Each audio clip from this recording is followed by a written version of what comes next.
More than half of all Americans now carry smartphones. That makes them an easy target for thieves. But now California may require that every smartphone sold in the state will come with a kill switch to deter those thieves.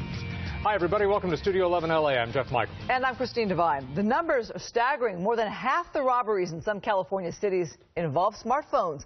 What can be done to stop this epidemic of thefts? Ed Lascos is live in Santa Monica with more on the so-called kill switch. Ed?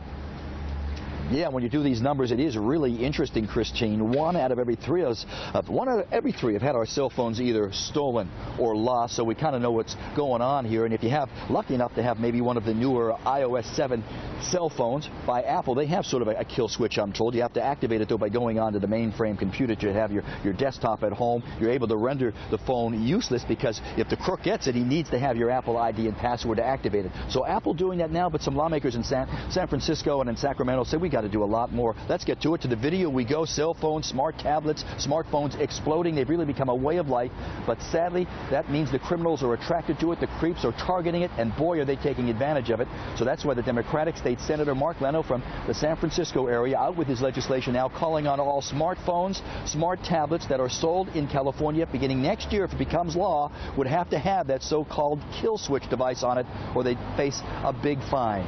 And lawmakers are jumping on board with this, and I'll tell you, a lot of law enforcement, like police chiefs, are saying it's a good idea too because everybody is trying to control crime. We're doing that, but one area of crime is increasing. Check out these numbers, will you? In Los Angeles, crime is down. LAPD will tell you that. The chief, Charlie Beck, will be the first to tell you that. He's proud of it, and well, he should be. But check it. All the robberies involving smartphones actually up 12% in 2012. The exact numbers for last year, 2013, not out yet. How about the city of San Francisco? Look at that, more than 50%, more than half of all the robberies in that entire city. Cell phone, smartphone robberies. And the city of Oakland, 75% of all of their robberies last year dealing with smartphones, cell phones. That's why law enforcers want it. Consumer watchdog groups say it's a good idea for all of us, but they're the first to admit the cell phone companies and the wireless providers don't want any part of this law. Dave, listen.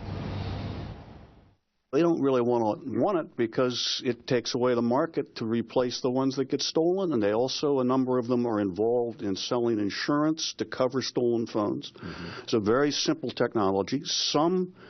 Apple has offered this now, and there's no reason it shouldn't be out there. It's not complex.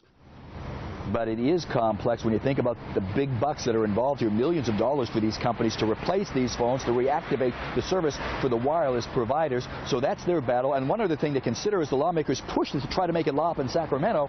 Some of the biggest lobbyists in all of Sacramento are the telemarketing, the telecommunication people. So the battle is on up there to see if this will become law. It's scheduled, maybe if it works out, the 1st of next year. And the companies who don't comply, if it's on the books, would be hit with a fine maybe as much as $2,500 per device. The debate is on up in Sacramento. We'll see what happens. Back to Studio A we go.